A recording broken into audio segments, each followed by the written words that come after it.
नमस्कार। हम पढ़ रहे हैं दिया तले अंधेरा चैप्टर 1। आज इस वीडियो में हम देखेंगे कि ओशो क्यों बता रहे हैं कि ईस्टर्न और वेस्टर्न फिलॉसफी में क्या डिफरेंस है। क्यों वेस्ट के लोग हड़बड़ी में हैं और ईस्ट के लोग शांत हैं, उन्हें कोई हड़बड़ी नहीं। क्यों एक चोर डरता है खो जाने से, पर जिसके पास कोई अभाव ना हो, एक धनवान, अलग टाइप का धनवान, नॉर्मल धनवान नहीं, उसके अंदर डर क्यों नहीं है। तो इन्हीं सब सवालों का जवाब आत्मा के संदर्भ में हम आज इस वीडियो में देखने वाले हैं और पढ़ने वाले हैं। So let's begin. ओशो से एक प्रश्न पूछा गया। क्या प्रश्न था? ओशो से पूछा गया कि पथ के प्रदीप में आपका वचन है, मनुष्य की सबसे बड़ी कठिनाई मनुष्य का अपने ही प्रति अज्ञान है। दिए के नीचे जैसे अंधेरा होता है, वैसे ही मनुष्य उस सत्ता के प्रति अंधकार में होता है जो कि उसकी आत्मा है। हम स्वयं को नहीं जानते, और तब यदि हमारा सारा जीवन ही गलत दिशाओं में चला जाता है तो आश्चर्य करना व्यर्थ है। ओशो मिट्टी के दिए तले अंधेरे का इकट्ठा हो जाना तो समझ में आता है, लेकिन यह आत्मिक दिए के नीचे जो घना अंधकार है, उससे हम बिल्कुल अपरिचित हैं। वह क्या है, क्यों है, कैसे दूर कर सकते हैं, यह हमें विस्तार से समझाने की कृपा करें। यह ओशो से प्रश्न पूछा गया, तो इसका जवाब ओशो क्या देते हैं? ओशो कहते हैं जीवन के कुछ मूलभूत नियम समझ लेनी जरूरत है। पहला नियम, जो हमें मिला हुआ है उसे भूल जाना एकदम आसान है। जो हमें नहीं मिला उसकी याद बनी रहती है, अभावों का पता चलता है, खाली जगह दिखाई पड़ती है। एक दांत टूट जाए तो जीभ खाली जगह पर बार बार पहुंच जाती है। तो ओशो ने सिंपली एक ही बात बोली कि भाई, जो चीज हमारे पास है उसको हम भूल सकते हैं बहुत ईजिली, लेकिन जो चीज़ नहीं मिलती है उस अभाव की पीड़ा ये होती है कि हम बार बार हमारा ध्यान, हमारा मन वहीं पे पहुंचता है। जिस तरह से एक टूटा दांत पर हमारी जीभ बार बार पहुंचती है, जहां दांत है वहां पे वो बॉदर नहीं कर रहा। तो ओशो यही कह रहे हैं, जब तक दांत था शायद कभी वहां नहीं गई। दांत था तो जाने की जरूरत नहीं थी। किसको? जीभ की बात कर रहे हैं। खालीपन अखरता है। आत्मा से तुम सदा से ही भरे हुए हो। ऐसा कभी न था कि वह न हो गई हो। वहां दांत टूटने वाला नहीं है। वह जगह कभी खाली नहीं हुई। सदा ही आत्मा रही है और सदा रहेगी। यही कठिनाई है। तो ओशो यहाँ पे एक ही बात कह रहे हैं कि जो चीज हमारे पास ऑलरेडी रहती है ना, हम अक्सर उसको भूल जाया करते हैं, या फिर कह सकते हैं कि कदर ना करना। लेकिन जो चीज ना हो तभी उसका अभाव होता है और हमें वो अखरता है, और तभी हम उसको ढूंढने की कोशिश करते हैं। जिस तरह दांत और जीभ का कनेक्शन दिखाया उन्होंने, ये तो हमारा पर्सनल एक्सपीरियंस भी है। लेकिन जो आत्मा के बारे में जो ओशो कह रहे हैं वो यही बात कि अगर भाई आत्मा चूंकि सदा से है और वो हमेशा रहेगी, तो कभी भी आत्मा का अब की आत्मा नहीं है, उसकी कमी हमें कभी खलती नहीं। इसलिए शायद आत्मा के प्रति हमारा वो ध्यान, वो हमारा मन, वो कहते हैं ना, वो जिज्ञासा कभी जाती ही नहीं।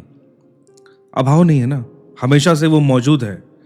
तो ओशो आगे कहते हैं, जिसकी कभी अभाव न हो उसका स्मरण नहीं आता। जब तक तुम्हारे पास धन हो तब तक धन की क्या जरूरत। निर्धनता में धन की याद आती है। जब तक तुम स्वस्थ हो शरीर का पता भी नहीं चलता। जब बीमारी आती है तब शरीर शरीर ही शरीर दिखाई पड़ता है। बीमारी की परिभाषा ही यही है कि जब शरीर का पता चले। तो यहाँ पे जो सिंपली एक बात मेटाफोरिकली ओशो यूज कर रहे हैं, बिल्कुल सही बात मुझे लग रही है कि इस सेंस में सही बात तो ऑफ कोर्स है कि मुझे जो समझ में आ रहा है कि भाई, जब तक हमारे पास कोई चीज होती है, कह सकते हैं कि प्रचुर मात्रा में, या फिर जितना हमें जरूरत है, हम कभी उस पर ध्यान नहीं दे पाते, कोई चाहे कुछ भी हो। जैसे कहते हैं ना, हमारे घर में हर चीज है फिर भी हमारा कभी ध्यान उन खुशियों पर नहीं जाता। जैसे ही वो खुशियां हमारी जिंदगी से खत्म होती हैं तभी लगता है कि यार ये चीज तो थी, ये चीज फिर से वापस आ जाए। जैसे ही उसका अभाव हुआ उसी समय हमारा ध्यान जाता है, चाहे वो धन के क्षेत्र में हो और चाहे हमारे शरीर के क्षेत्र में। जैसा ओशो ने कहा, स्वास्थ्य की परिभाषा यही है कि जब शरीर का बिल्कुल पता ना चले। पूर्ण स्वस्थ व्यक्ति ऐसा होगा जैसे शरीर है ही नहीं। शरीर कभी बीमार होता है, कभी स्वस्थ होता है। आत्मा कभी बीमार नहीं होती, कभी स्वस्थ भी नहीं होती। आत्मा जैसी है एक रूप वैसी ही बनी रहती है। उसका तुम्हें पता कैसे चले, उसकी तुम्हें स्मृति कैसे आएगी, यह पहली कठिनाई है। तो ओशो ने कहा कि भाई शरीर तो भाई बीमार भी पड़ सकता है, स्वस्थ भी रह सकता है, तो हमें ओवरऑल हमें मालूम पड़ जाता है, अपने शरीर के बारे में चेतना आ जाती है। पर आत्मा में प्रॉब्लम ये है, सबसे बड़ी कठिनाई ये है कि ना ये बीमार पड़ता है ना स्वस्थ होता है। ये जैसा है, एक रूप जैसा तुमको स्टार्टिंग से मिला, ये अंत तक वैसे ही रह जाता है। तो इस कारण से हमें उसका आभास ही नहीं होता कि अच्छा ये कुछ भी है। अच्छा, मैं इसका एक सिंपल सा एग्जांपल देता हूँ। हमारे आसपास ना बहुत सारा साउंड है, आप अगर नोटिस करोगे किसी न किसी का, किसी फैक्ट्री की, किसी गाड़ी की, जिस भी एरिया में आप रहते होंगे, और धीरे धीरे हमारे ईयर ड्रम उस साउंड के लिए हैबिचुअल हो जाते हैं, और धीरे धीरे हमें ये अब मालूम पड़ना ही बंद हो जाता है कि कोई साउंड भी एग्जिस्ट कर रहा है हमारे चारों ओर, बहुत तेज। जब कोई एक अननोन आदमी वहाँ पे जो उस जगह पे नहीं रहता है, वो अचानक से आएगा, उसको महसूस होगा, पर हमें मालूम पड़ना बंद हो जाता है। क्यों? क्योंकि उस साउंड में उतार चढ़ाव नहीं है, हर रोज वो साउंड कांस्टेंट ढंग से आ रहा है। इसलिए ओशो यहाँ पे यही कह रहे हैं कि जब तक वो चीज़ कमी या ज़्यादा नहीं होता है ना, तब तक हमें उसका अंदाजा नहीं लगता है कि वो चीज़ एग्जिस्ट करती है। और यही प्रॉब्लम है आत्मा के साथ कि उसमें कुछ चीज़ कमी होती ही नहीं कि हमें मालूम पड़े, कोई अभाव होता ही नहीं कि हमें मालूम पड़े। इसलिए जन्म जन्म लग जाते हैं उसे खोजने में जो तुम्हारे भीतर मौजूद है।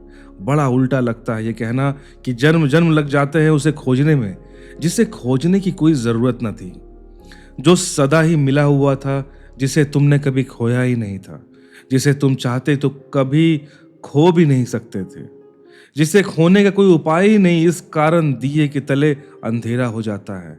यह पहली बात। तो जो प्रश्न करता है ना, ये प्रश्न पूछा ना कि भाई मिट्टी के दिए के तले अंधेरा होता है, हमें समझ में आ रहा है कि भाई दिया जलता, दिया समझते हो ना, अभी छोटा छोटा दिवाली में जो हम लोग यूज करते हैं, वो जलता है तो उसके नीचे अंधेरा रहता है, ये बात तो समझ में आती है।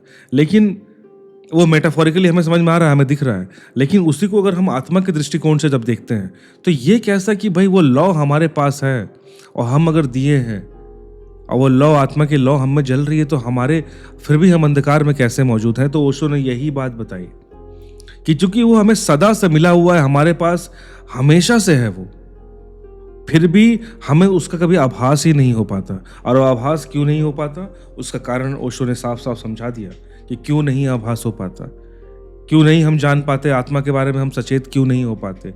जिस तरह से शायद हम अपने शरीर, अपने फिजिकल बॉडी की तरफ हम सचेत हो चुके हैं, लेकिन आत्मा के लिए नहीं हो पाते। तो ये बात बताई। और दूसरी बात, पहली बात तो ये हुई कठिनाई, पहली कठिनाई। अब दूसरी कठिनाई क्या ओशो बोलते हैं? दूसरी बात, जीवन 24 घंटे संघर्ष है। जहां जहां संघर्ष है, वहां वहां हमें सजग रहना पड़ता है, वहां डर है। तुम भय के कारण ही सजग होते हो। अगर सब भय मिट जाएं तो तुम सो जाओगे। कोई भय ना हो तो तुम पैर तान लोगे, गहरी नींद में चले जाओगे। भय होता है तो तुम जागते हो, भय होता है तो सुरक्षा के लिए तुम खड़े हो जाते हो, तुम सोते नहीं। आत्मा के तल पर कोई भय नहीं है, अभय उसका स्वभाव है। शरीर के तल पर सब तरह का भय है। अगर इस भय के बारे में परिभाषित करें, जैसे फॉर एग्जांपल आप स्कूल में पढ़ाई कर रहे हो, एग्जाम की तैयारी, एक भय था। जॉब के लिए जाना है, एक भय है, इसीलिए जाना है, पैसे के लिए। किसी चीज को लेकर कोई काम करना है, बॉस अदरवाइज एक्शन ले लेगा मेरे पे, एक भय है, ये काम पूरा होना चाहिए। तो because of all those fear हम अलर्ट रहते हैं, या फिर किसी चीज के लिए अग्रसर होते हैं, काम करते हैं। लेकिन ओशो यहाँ पे यही कह रहे हैं कि पर आत्मा का भय स्वभाव नहीं है। आत्मा के तल पर कोई भय है ही नहीं, अभय उसका स्वभाव है। शरीर के तल पर सब भय है, अभय शरीर का स्वभाव नहीं है। शरीर डरता है, आत्मा अभय है, वो डरती नहीं है। भय उसका गुणधर्म है। किसका गुणधर्म? शरीर का। अगर तुम जरा भी वहां सोए तो शरीर से छूट जाओगे। वहां संपदा तुम्हारी नहीं है, वह संपदा क्षण भर को ही तुम्हारी हुई है, आई और गई, वहां तुम्हें जागते ही रहना पड़ता है। तो मतलब यहाँ पे एक चीज सिंपली बता रहे कि जो हम कॉन्शियसली अवेयर है ना, हम एक्चुअली कॉन्शियसली अवेयर हैं शरीर के प्रति। क्यों कहते हैं ना कि हम लोग अलर्ट हैं, अलर्टली हम चलते हैं, अलर्टली हम रहते हैं, हम हर समय देखते रहते हैं कि ऐसा ना हो कि कोई चीज़, किसी से हम एक्सीडेंट हो जाए, किसी कहीं दब के मर जाए, कहीं गिर जाए खाई से नीचे, तो वी आर ऑलवेज अलर्ट कि हम कहाँ चल रहे हैं, कहाँ पैर रख रहे हैं। क्योंकि हमारा सर्वाइवल इंस्टिंक्ट जो हमारा है, जो हमें सर्वाइवल के लिए जो हमें अलर्ट करके रखता है हमारा माइंड, वो इसलिए कि उसको पता है कि ये जो बॉडी है ये परमानेंट नहीं है, यहाँ पे इसको अभी अलाइव है, ये ख़त्म भी हो सकता है। खत्म होगा ही, लेकिन अभी खत्म हो सकता है अगर तुम अलर्ट ना रहे, सचेत ना रहे। इसलिए हमारा brain always ready, always alert for this physical body. लेकिन आत्मा के क्षेत्र में क्या हो रहा है ना कि वहां पर कोई फियर फैक्टर है ही नहीं। प्रॉब्लम वहां पे है, वहां कोई अभय होना ही आत्मा की जो गुणधर्म है। शरीर का वो गुणधर्म नहीं था। भय शरीर का गुण है, अभय आत्मा की। तो वहां पे जब अभय नहीं है तो हम वहां पे उतना अलर्ट ही नहीं हो पाते। देखो, जिनकी संपत्ति है वो रात सोए रहते हैं, जिनकी संपत्ति है वे तो रात सोए रहते हैं, लेकिन चोर रात भर जागता है। मैंने सुना है एक चोर ने एक बार बहुत धन इकट्ठा कर लिया। चोर अक्सर कर लेते हैं, लेकिन रात वह सोता नहीं था, घूमकर चक्कर लगाता था। उसके मित्रों ने कहा, ना समझ, अब तुझे चक्कर लगाने की जरूरत नहीं है, रात भर जागने की भी जरूरत नहीं। चोर ने कहा, पुरानी आदत है, और फिर डर भी लगता है कि अगर मैंने चोरी की तो कोई मेरा ना ले जाए। तो उस चोर के साथ दिक्कत क्या था? उसके पास अभाव था, तो उस कारण से उसके अंदर डर आया। अब डर के कारण ही क्या है, वो चोर के पास भले उसने चोरी करके पैसा इकट्ठा कर लिया, पर उसकी एक आदत हो गई अलर्ट रहने की। वो चाहे किसी भी सिचुएशन में हो, हमेशा अलर्ट है। और वो अलर्टनेस क्या है? वो भय। उसके अंदर अभी भी वो भय है कि कहीं मैंने चोरी किया, किसी और ने चोरी ना कर ले। तो ओवरऑल यहाँ पे ओशो एक ही बात समझा रहे हैं, और वो बात क्या है कि जब भय होता है तब हम उसके प्रति चिंतित होते हैं, कॉन्शियस हो जाते हैं, उसके प्रति हम अलर्ट हो जाते हैं। पर जहां भय नहीं होता, आपने एक चीज देखा होगा, छोटे छोटे जो बच्चे होते हैं 2 साल 3 साल, उनको तुम कहीं भी लटका दो, बेड पे खड़ा कर दो, बोलो कूद जाओ, वो कूद जाते हैं। आपने नोटिस किया है? उसको नहीं मालूम कि तुम उसको कैच कर लोगे, नीचे गद्दा बिछा है, डजंट मैटर उसे, क्योंकि उसका अपना फिजिकल बॉडी के प्रति वो चेतना नहीं है कि अगर मैं गिर गया हाथ पैर टूट जाएगा। ये उसके अंदर अभी तक सेंस नहीं आया हुआ उस बच्चे के अंदर, इसलिए उसे कोई फर्क ही नहीं पड़ता। उसे कहीं से भी कुछ कर दो, वो बेड पे बैठा हुआ है, बेड पे चलते चलते चलते नीचे गिर रहा है, उसे कोई फर्क नहीं पड़ता। उसके पास सेंस नहीं है, अभी वो फियर डेवलप नहीं हुआ है। और जैसे ही वो फियर डेवलप होना शुरू होता है, वैसे ही वो उसके सारे एक्टिविटी कंट्रोल होने लगती हैं। वैसे ही वो सचेत हो जाता है कि भाई ये बॉडी है, ये गर्म तवा जो होता है रोटी बनाने वाला, वो गर्म होता है, उसे छूना नहीं है। ये बिजली के इक्विपमेंट है, इसको हाथ नहीं लगाना, करंट लगता है। धीरे धीरे हम कॉन्शियस होने लगते हैं, क्योंकि वहाँ भय अराइज होना शुरू होता है बच्चे के अंदर धीरे धीरे। तो ओशो आगे क्या कहते हैं? चोर सदा भयभीत होता है, अचोर ही सो सकता है। चोर भयभीत होगा, उसे अच्छी तरह पता है कि किस तरह दूसरे लोग सो रहे थे तब वह चोरी कर ले गया। उसकी नींद ही नहीं चोरी का रास्ता बना। तो मतलब ओवरऑल यही बता रहे हैं कि वो जो भय आया उस चोर के अंदर सिर्फ इसलिए कि भाई उसने चोरी की क्योंकि कोई और सो रहा था। अगर वो खुद सो जाएगा तो उसके यहाँ चोरी हो जाएगी। तो ओवरऑल यहाँ पे मेटाफोरिक एग्जाम्पल क्या था ओशो का कि भाई जिस तरह चोर में एक भय व्याप्त है, इस कारण से वो सचेत है, जगा हुआ है। अगर उसके अंदर वो भय नहीं होता तब वो भी आराम करता, चिल मारता। तो ओवरऑल अच्छा बीच में आ गया। Please like comment and share. Subscribe नहीं किया तो सब्सक्राइब कीजिएगा। आगे देखते हैं ओशो आगे क्या कह रहे हैं। बहुत बड़ा विचारक हुआ ऑस्कर वाइल्ड। ऑस्कर वाइल्ड नाम के एक बहुत बड़े थिंकर थे। किसी मित्र ने उससे पूछा, एक किताब मुझे पढ़ने की जरूरत है, बाजार में मिलती नहीं, लाइब्रेरियों में मौजूद नहीं, मैंने सुना है वह किताब तुम्हारे पास है। वाइल्ड ने कहा, निश्चित, लेकिन मैं दूंगा नहीं।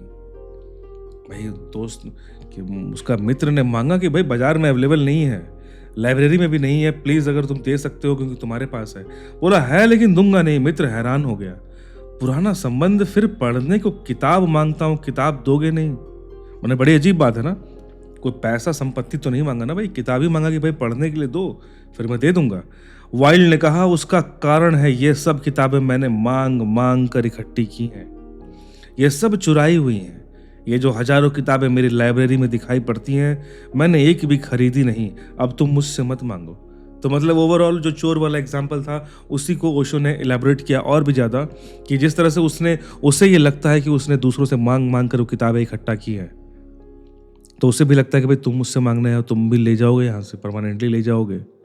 तो उसके अंदर एक डर है, भय है। क्यों? उसके अपने कर्मों के कारण ही वो भय आया, लेकिन डर है, और that's why he is very alert कि नहीं नहीं नहीं, किताब नहीं देना है। बहुत सचेत है वो। कि कोई लाइब्रेरी उससे छीन ना ले, कोई कहीं किसी भी तरह से वो हड़प ना ले। चोर सदा डरा होता है, जो उसने किया है वही उसके साथ हो सकता है। तो तुम धन के प्रति जो जागे रहते हो, तिजोरी भरी हो तुमने, तुम होश से बैठ रहे हो। मकान बड़ा हो, तुम पहरा लगा कर बैठ रहे हो। तुम जो भी कमा लेते हो उस पर तो तुम्हें जीते और मरते पहरा देना पड़ता है। कहावत है कि धनी मर जाए तो अपनी संपत्ति पर सांप होकर बैठ जाता है। कहावत बड़ी अच्छी है, उसका कुल मतलब इतना है कि जिंदगी भी तुम पहरा दोगे, मरकर भी तुम पहरा दोगे। तो यहाँ पे बार बार एक बात सोचना, यहाँ बार बार पहरा देने की बात चल रही है, बार बार सचेत होने की बात चल रही है, अलर्ट होने की बात चल रही है, रखवाली करने की बात चल रही है। पर किस संदर्भ में ओशो ने ये सारी बातें की, ये सोचने वाली बात है। सोचने वाली बात सिंपली यही है कि ओशो बोल रहे हैं कि जब तक तुम्हारे अंदर भय आता है तभी तुम अलर्ट होते हो, तभी तुम उसके बारे में कॉन्शियस होते हो, तभी तुम उसके बारे में उसकी रक्षा करने की कोशिश करते हो, उसके बारे में सोचते हो, प्लानिंग करते हो, जो भी करते हो।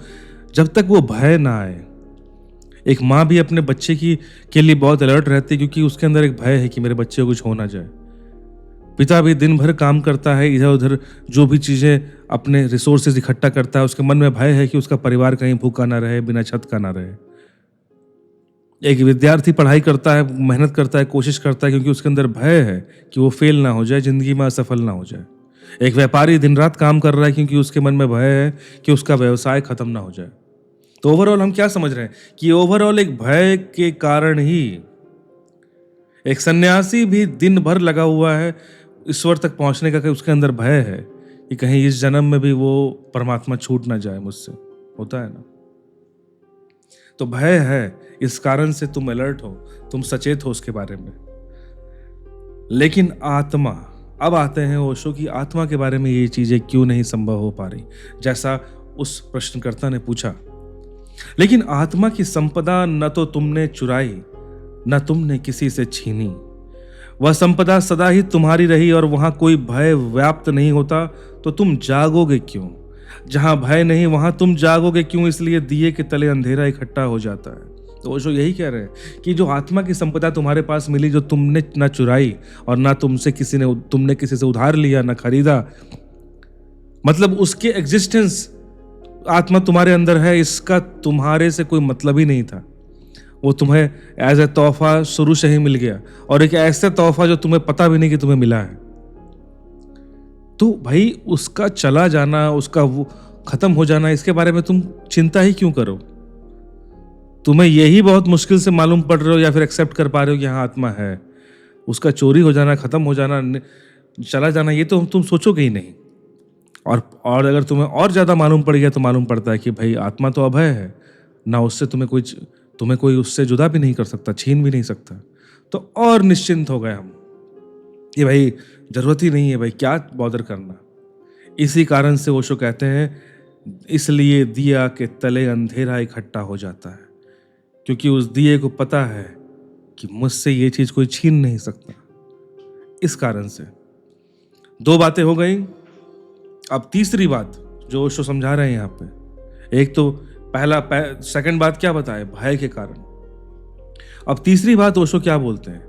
तीसरी बात जो शाश्वत है, जो सदा है और सदा रहेगा, उसके लिए जल्दी भी क्या है।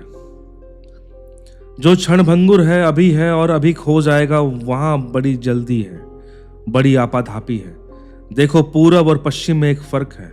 पश्चिम में लोग बहुत तेजी में हैं, रोज नई नई व्यवस्था करते रहते हैं, तेज रफ्तार। और तेज रफ्तार कैसे हो जाए, कितनी तेजी से हम पहुंच जाएं, कितनी तेजी से हम काम कर लें, नई विधियां खोज दें, नए उपकरण खोजें और भयंकर तीव्रता में जीते हैं।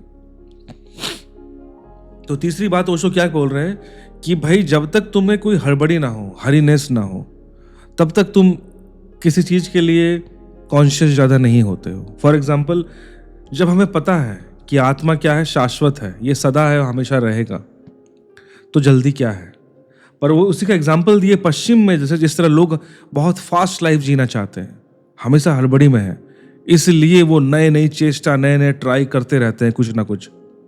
और पूरब में, ईस्टर्न वर्ल्ड में, पूरब में लोग इतनी जल्दी में नहीं है। आहिस्ता चलते हैं। कहीं पहुंचने का कोई आग्रह नहीं है, पहुंच गए तो ठीक, ना पहुंचे तो भी ठीक। पश्चिम और पूरब के लोग एक दूसरे को समझ भी नहीं पाते। पश्चिम में अगर किसी ने कहा कि मैं 5 बजे मिलने आता हूं तो वो 5 बजे ही मिलने आएगा। पूरब में कहा कि मैं मिलने आता हूं तो तुम पक्का मत कर लेना कि वो आएगा। कल आएगा कि परसों आएगा या आएगा ही नहीं, कोई पता नहीं। तो मतलब यहाँ पर ओशो कुछ बहुत ही मार्मिक बात बताना चाह रहे हैं दोस्त। एक बात याद रखना, ये वो नहीं बोल रहे हैं कि भाई पूरब के लोग आलसी हैं या ये मत समझ लेना। ना ही वो ये बोल रहे हैं कि नहीं पश्चिम के लोग बहुत डिसिप्लिन्ड हैं, हमारे लोग नहीं है। उसके पीछे का कुछ बहुत तर्क देना चाह रहे हैं, बहुत बड़ा रीजन। इसका कारण यह नहीं है कि पूरब कोई विश्वासघाती है, मतलब वही बोल रहे हैं कि पूरब कोई विश्वासघाती है, ऐसा नहीं है कि भाई वो अपने वर्ड्स पे कायम नहीं रहते पूरब के लोग, मतलब हम लोग, ऐसा नहीं है। इसका कारण यह है कि पूरब में समय की त्वरा नहीं है, समय की जल्दबाजी हमारे ईस्टर्न सिस्टम में नहीं है। क्योंकि हमें लगता है कि भाई, क्योंकि प्रॉब्लम यह है कि हम पुनर्जन्म के में कॉन्सेप्ट में जीते हैं कि हमें इस पृथ्वी पे बहुत लंबा समय रहना है, शरीर बदलना है, पर रहना ही रहना है, बहुत समय है। ओशो कहते हैं कि और गहरे में खोजोगे तो पाओगे पश्चिम में जो धर्म प्रचलित हैं, ईसाई, यहूदी, इस्लाम, वे तीनों धर्म एक ही जीवन को मानते हैं।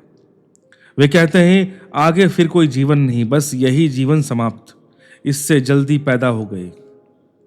सब खोया जा रहा है, भोग लो, सब जा रहा है हाथ के बाहर। इसके पहले कि निकल जाए, चूस लो, उसका रस ले लो, वह तुम्हारे लिए रुका नहीं है। अगर तुमने देर अबेर कर दी तो तुम भटकोगे, समय लौट कर ना आएगा। तो ओशो यही बोल रहे हैं कि जो वेस्ट फिलॉसफी जो है, जितने भी वहाँ रिलीजन हुए, इस्लाम, जुडाइज्म, यहूदी जिसको बोलते हैं, क्रिश्चियनिटी, उनमें कॉन्सेप्ट यही है कि आपको ये जो जन्म मिला यही आखिरी जन्म है, इसके बाद फिर से पृथ्वी पे कोई आना नहीं है। तो बिकॉज ऑफ दिस कॉन्सेप्ट उनमें क्या है कि भाई जो भी यहाँ पे भोगने वाली चीज है, as much as possible, as soon as possible इसको एंजॉय करो। क्योंकि तुम्हें पता है कि पृथ्वी पे तुम्हारा समय लिमिटेड है, तो तुम जितना ज़्यादा यूज करना चाहते हो, एंजॉय करना चाहते हो, कर लो। क्योंकि वेस्टर्न फिलॉसफी इस तरह चलती है। पर ईस्टर्न में ये चीज उल्टा है कि नहीं? हमारे यहाँ पुनर्जन्म का कॉन्सेप्ट है, इसलिए हमें लगता है कि हमारे पास बहुत वक्त है, ये जन्म में नहीं तो अगले जन्म में कर लेंगे, उसमें नहीं तो उसके बाद कर लेंगे, कहाँ जा रहे हैं हम, फिर से तो यहीं आना है। तो ये 2 थॉट प्रोसेस के बारे में बताया गया कि जब तक इंसान में वो हड़बड़ी नहीं होती तब तक इंसान वो काम नहीं करना चाहता, उसमें वो जिज्ञासा पैदा नहीं होती, क्यूरियोसिटी पैदा नहीं होती। तो ओशो एक कहानी बताते हैं, एक इंसिडेंट बताते हैं कि एक मारवाड़ी ने 1950 के 1 करोड़ कैलेंडर खरीद लिए। मारवाड़ी ने 1950 का 1 करोड़ कैलेंडर खरीद लिए। 1 पैसे के 4 मिल रहे थे। अब 1950 के कैलेंडर का कोई उपयोग भी नहीं है। 1950 जिस तरह भी 2025 चल रहा है, अब तुम 2024 का कैलेंडर लेके क्या करोगे? तो उस तरह उस मारवाड़ी ने क्या किए कि 1 करोड़ कैलेंडर खरीद के रख लिए। नहीं बिक पाए होंगे, पड़े रह गए थे, तो कोई उससे पूछा कि पागल, माना कि बहुत सस्ते हैं, 1 पैसे के 4 मिले हैं, लेकिन उनका करोगे क्या? उसने कहा कभी ना कभी तो 1950 लौट कर आएगा, तब देखना, तब करोड़ों बरस जाएंगे। ये रियल इंसिडेंट नहीं होगा डेफिनेटली, इसको ओशो ने एक एज ए एनेक्डोट यूज किया, या भी कह सकते हैं मेटाफोरिक स्टोरी की तरह यूज किया कि उस मारवाड़ी बिजनेसमैन को यही लग रहा था कि समय फिर लौट के आएगा, 1950 फिर रिपीट होगा और फिर से मेरे कैलेंडर बिकेंगे उस समय। समझ रहे हो बात को? तो क्योंकि हमारे यहाँ पे यही कॉन्सेप्ट है ना कि हम बार बार रिपीट करते हैं, समय रिपीट करता है, तो उसे लग रहा है कि भाई फिर से रिपीट करेगा। पूरब में लोग वर्तुलाकार समय को मानते हैं, वर्तुलाकार मतलब सर्कुलर टाइम को मानते हैं। हर चीज फिर लौट कर आएगी, कोई चीज सदा के लिए नहीं खो जाती। आज खो गई कल मिल जाएगी, परसों मिल जाएगी, इस जन्म में खो गई तो अगले जन्म में मिल जाएगी। इस जन्म में जवानी को खो दिया, घबराओ मत, बहुत बार मिलेगी, इसलिए तेजी नहीं है, भाग दौड़ नहीं है। तो ये ओशो ने एक वेस्टर्न थॉट प्रोसेस और ईस्टर्न थॉट प्रोसेस को थोड़ा डिफरेंशिएट किए कि क्यों वहाँ पर लोग हड़बड़ी में हैं और ईस्ट में हमारे यहाँ नहीं है, क्योंकि हम सर्कुलर लाइफ में जी रहे हैं और हमें लगता है कि हम बार बार इसी तरह जीते रहेंगे। तो ओशो आगे क्या कहते हैं, पश्चिम में एक ही जन्म की धारणा है, जन्म से लेकर मृत्यु तक बस इतनी ही 70 साल की यात्रा।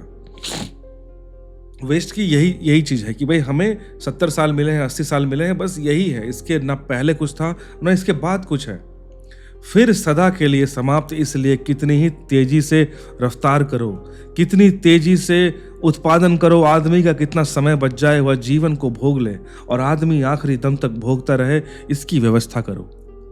यह सारी धारणा पैदा हुई है। यह मैं क्यों कह रहा हूं? यह मैं इसलिए कह रहा हूं कि जहां समय कम मालूम पड़े वहां तुम जोर से भागोगे, पकड़ोगे, भोगने में उत्सुक हो जाओगे। और जहां समय शाश्वत है वहां कोई जल्दी नहीं। आज ना देखा हर्ज नहीं, कल भी ना देखा हर्ज नहीं, जन्मों जन्मों ना देखा तो भी हर्ज नहीं, कभी ना कभी देख लेंगे। तो ओशो ने फाइनली यही बात बोली कि भाई जो ईस्टर्न और वेस्टर्न फिलॉसफी में डिफरेंस यही है कि वहां पे एक लगता है कि जो कुछ वर्ष मिले हैं जीवन को यही है, इसके बाद जीवन समाप्त, ना आगे कुछ आने वाला है ना पीछे कुछ आने वाला है। पर हमारे ईस्टर्न फिलॉसफी में यह है कि समय वर्तुलाकार है, सर्कुलर है। आज नहीं मिला तो कल मिल जाएगा, परसों मिल जाएगा, इस जन्म में नहीं मिला तो अगले जन्म में मिल जाएगा, अगले जन्म में नहीं मिला तो किसी ना किसी जन्म में मिल जाएगा। ये हमारा थॉट प्रोसेस है। इसलिए हमें क्योंकि हमें लगता है समय शाश्वत है। वेस्टर्न वालों को लगता है कि समय लिमिटेड है।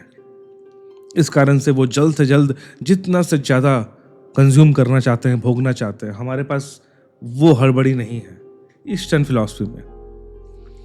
तो अब हम इसको यहीं ख़त्म करते हैं और अगला एपिसोड में हम आगे पढ़ेंगे और समझेंगे कि ओशो ने दिया तले अंधेरे में चैप्टर 1 में क्या क्या बोला। आई होप आपको अच्छा लगा हो। Please like, comment and share. Subscribe नहीं किया तो प्लीज़ सब्सक्राइब, सपोर्ट कीजिए। मैं और आप मिलकर कुछ ना कुछ पढ़ेंगे जरूर और समझेंगे जरूर ओशो क्या कहना चाहते हैं। See you in the next video. Till then, stay healthy and stay happy. Peace.